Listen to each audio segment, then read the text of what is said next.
জীবন যেমনই কঠিন হোক না কেন, হয়তো এমন কিছু আছে যেটা তুমি করতে পারবে, বা যে কাজ তুমি জানো সেই কাজটা করলে তুমি একদিন না একদিন সফল হবে। আসসালামু আলাইকুম everyone, welcome back to our channel. কাছে এবং দূরে যে যেখানে আছেন, আশা করছি সবাই ভালো আছেন। তো আজকে চলে আসলাম আমাদের আখাউড়া ব্রাঞ্চের স্বপ্ন সুপার শপের একটা শাখায়। তো আমাদের এখানে কিন্তু এই ফার্স্ট টাইম স্বপ্ন সুপার শপটা এসেছে। তো আমাদের কিন্তু ভিডিও করতে দেয়নি, তো যার কারণে প্রথমে তো ওনারা খেয়াল করেনি। আমি অল্প একটু ভিডিও নিয়েছিলাম, তো পরে ওনারা বলতেছে যাবো ভিডিও করা যাবে না, এখানে নিষেধ। তো যার কারণে আমি আপনাদের সাথে শুধু অল্প পরিমাণে একটু ভিডিও শেয়ার করতেছি।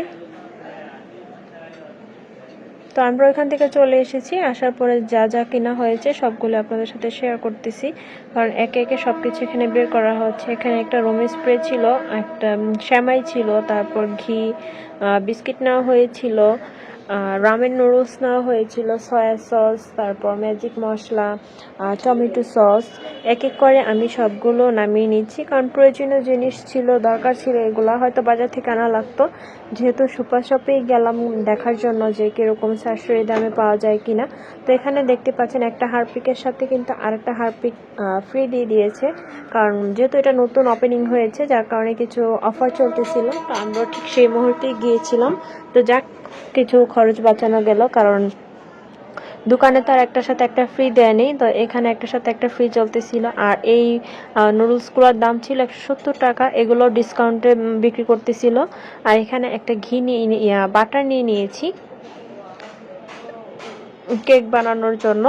আর এখানে 2টা নুডলস নিয়েছিলাম আর পাস্তা নিয়েছিলাম। এখানে 2টা পাস্তার সাথে একটা পাস্তা ফ্রি ছিল, তো এগুলো নেওয়া হয়েছে। আর এগুলো বাথরুমের জন্য ওরুনিল নেওয়া হয়েছে, সাথে 2-3টা ভিমবার নেওয়া হয়েছে, 4টা ভিমবার নিয়েছিলাম। আর এটা লিস্ট। তো এখানে মোটামুটি সব কিছুই সংসারের বিকালে নাস্তার জন্য আনা হয়েছে। তো সব কিছুই কিন্তু ভালোই দামে পেয়েছি, সাথে একটা ফ্রিও পেয়েছি। যাক, লস হলো না, লাভই হলো। তো এই তো রুম স্প্রে, এইটার গ্রানটা খুবই সুন্দর ছিল। তো আসার সময় আবার আইসক্রিম কেনা হয়েছে, তো আমরা সবাই এখন আইসক্রিম খাবো। আমাদের আখাউড়া শহরে আসলে আস্তে আস্তে উন্নত হয়ে যাচ্ছে, কারণ টেস্টি ট্রিট থেকে ধরে হ্যালো বেকারি, এখন স্বপ্ন সুপার শপও চলে এসেছে। আগে কিন্তু এগুলো এত ছিল না, তো এখন ইদানিং এগুলো ওপেনিং হচ্ছে, এগুলো শাখা এখানে আসতেছে। তো যাক, ভালোই হয়েছে। তো এখানে তো সবগুলা বাজার একসাথে দেখিয়ে দিয়েছি। তো এটা ফ্রেশ প্রাণের বাটার ছিল, তো বাটারটা ভালোই ছিল, এখানে 200 গ্রাম ছিল আর কি। আজকের ব্লগটি আপনাদের কাছে কেমন লাগে অবশ্যই কিন্তু কমেন্ট করে জানাতে ভুলবেন না, এবং আমাদের চ্যানেলটি সাবস্ক্রাইব করে অবশ্যই কিন্তু পাশে থাকবেন। আর এই তো এটা হচ্ছে রামেন নুডলস, তো এটা 250 টাকা নিয়েছিল, একটা বড় প্যাকেট ছিল। তো এটার পরের দিন সকালবেলা গাছগুলোতে পানি দিয়ে দিচ্ছিলাম। তো সকালবেলা বাচ্চাদেরকে মাদ্রাসায় পাঠিয়ে দিয়েছি, দেওয়ার পরে একটু গাছে পানি দিয়ে দিলাম। তো আজকে গাছগুলো কেটে ফেলবো, কেননা অনেক দিন হয়ে গিয়েছে পুঁইশাক গাছ এগুলো কেটে তারপর আবার দরকার হয় নতুন করে উঠবে। তা আমি আগে পানিটা দিয়ে দিচ্ছি, পরে এগুলা কেটে নিব।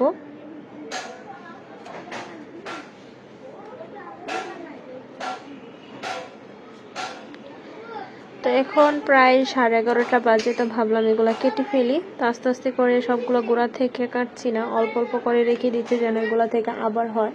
তো এখন এগুলা কেটে নিব। তো এখানে পুঁইশাক ছিল মাশাআল্লাহ অনেকগুলো, সাথে মিষ্টি কুমড়ার যে গাছটা একটু বেড়েছে, এটাও কেটে ফেলবো সব আস্তে আস্তে। তো নিজের গাছের কোনো জিনিস মানে রান্না করে খাওয়া, সেটার আনন্দ কিন্তু অন্যরকম থাকে। আর গাছ থেকে নিজে একটা জিনিস ছিটতেছি, সেটাও কিন্তু অনেক ভালো লাগে। তো আমি যে আমার গাছের এগুলা কাটতেছি, একদিকে খারাপও লাগতেছিল, আবার আরেকদিকে ভালোও লাগতেছিল যে না বারিন্দায় হয়তো কিছু সবজি বলতে শাক খেতে পারতেছি নিজে বারিন্দায় করে। তো এটার আর অনুভূতি কিন্তু অন্যরকম।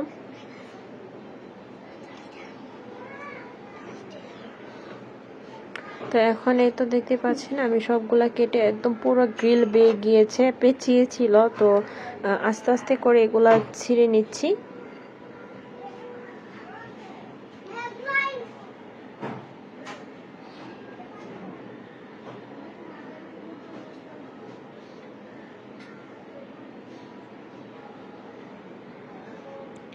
তো দেখতে পাচ্ছেন মাশাআল্লাহ কত বড় বড় লত হয়েছে। তো আমি হাঁড়িতে নিয়ে নিচ্ছি এগুলো।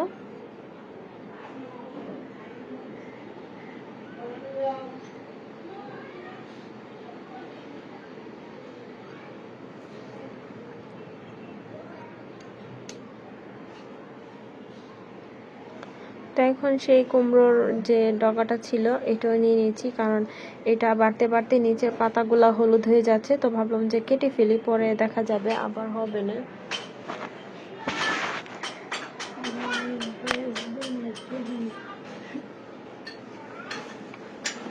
তো এটাও দড়ি দিয়ে বেঁধে রেখেছিলাম, তো ওইগুলা কেটে এখন এটা নিয়ে নিচ্ছি। সব তাজা তাজা শাক ছিল আজকে। তো এই তো মাশাআল্লাহ পুরো এক হাঁড়ি ভর্তি হয়েছে, অনেকগুলো শাক হয়েছে। তো এগুলো আজকে রান্না করব। তো আন্টি এসেছে, আন্টিকে বললাম এগুলা কেটে ফেলেন। তো আন্টি এগুলা বানিয়ে নিয়েছে, নেওয়ার পরে এগুলা ধুয়ে আজকে রান্না করব।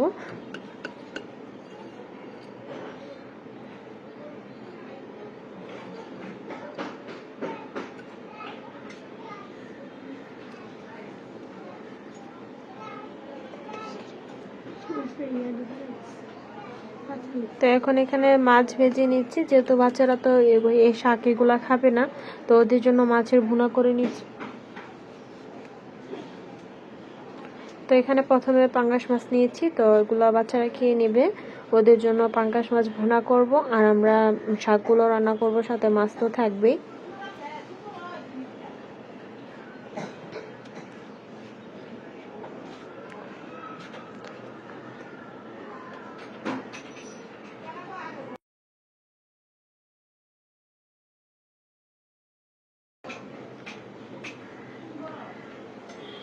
তো শাকগুলো বানানো হয়ে গিয়েছে, এখন এগুলো আমি ধুয়ে নিচ্ছি। তো এগুলো ভালো করে ধুয়ে তারপর পানি ঝরিয়ে নিব আমি।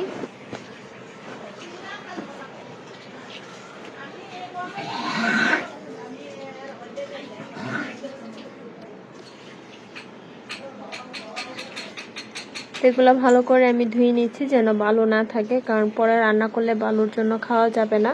তো যার কারণে একটু ভালো করেই ধুয়ে নিচ্ছি।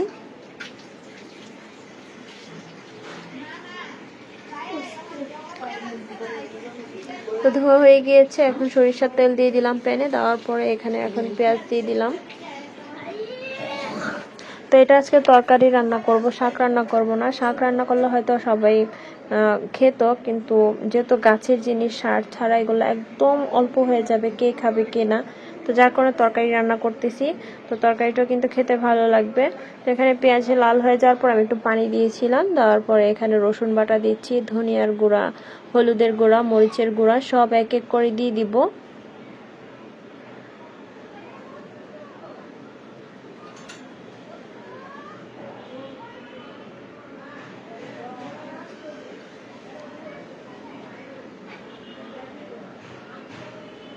তো এখন ভালো করে মশলাটা কষিয়ে নিব। আর পাশের চুলায় আমার মাছ ভুনা হচ্ছে। মাছ ভুনার আর শেয়ার করলাম না রেসিপি, কারণ সবসময় আপনাদেরকে দেখাই। তো এখন ধনিয়া পাতা দিয়ে নামিয়ে ফেলবো। আর মশলাটা কষানো হয়ে গিয়েছে। আজকে যেহেতু সিমের আলি দিয়ে শাকগুলো রান্না করব, তাই সিমের আলি আর আলু এগুলো একসাথে আমি ভালো করে কষিয়ে নিব, কারণ এগুলো সিদ্ধ হতে টাইম লাগবে। আর যেহেতু গাছের একদম তরতাজা জিনিস, এগুলোতে সার দেওয়া, এগুলো দেওয়ার সাথে সাথে গলে যাবে। তো যার কারণে আগে এগুলো আমি কষিয়ে নিব।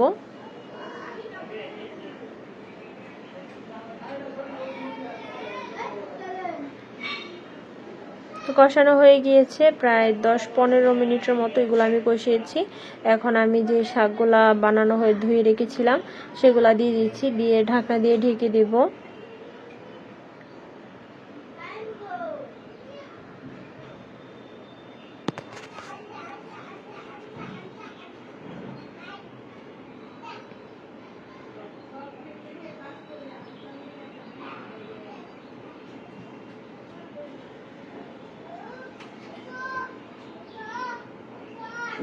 তো ঢেকে দেওয়ার পরে দেখতে পেলেন একদম কিন্তু অল্প কয়টা হয়ে গিয়েছে।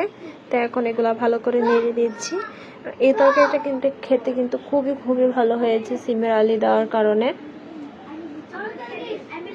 এখন শুটকি দিয়ে দিব, বাঁশপাতি শুটকি ভালো করে ধুয়ে নিয়েছি। এখন এগুলা দিয়ে আবারও কতক্ষণ নেড়ে চেড়ে আবার ঢাকনা দিয়ে ঢেকে দিব।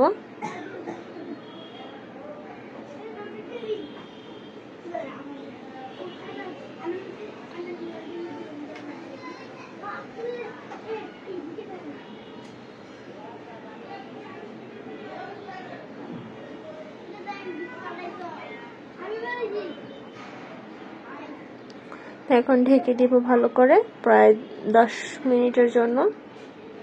তো 10 মিনিট পর আমার রান্না কিন্তু হয়ে গিয়েছে, এগুলো সব কিছুই সিদ্ধ হয়ে গিয়েছে। এখন ধনিয়া পাতা দিয়ে নামিয়ে ফেলবো।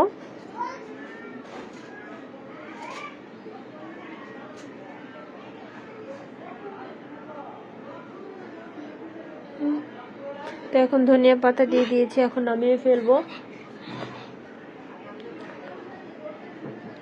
তো দুপুরের খাবার নিয়ে এখন বসে গেলাম, সবার কিন্তু খাওয়া শেষ। আমি অল্প 1 কাপের মতো ভাত নিয়েছি, একটা মাছ ভুনা নিয়েছি, সাথে নিয়েছি যে শাক রান্না করেছিলাম এগুলা। তো আজকের ব্লগটা এ পর্যন্তই, আশা করছি সবার ভালো লেগেছে। তো আল্লাহ হাফেজ, আসসালামু আলাইকুম।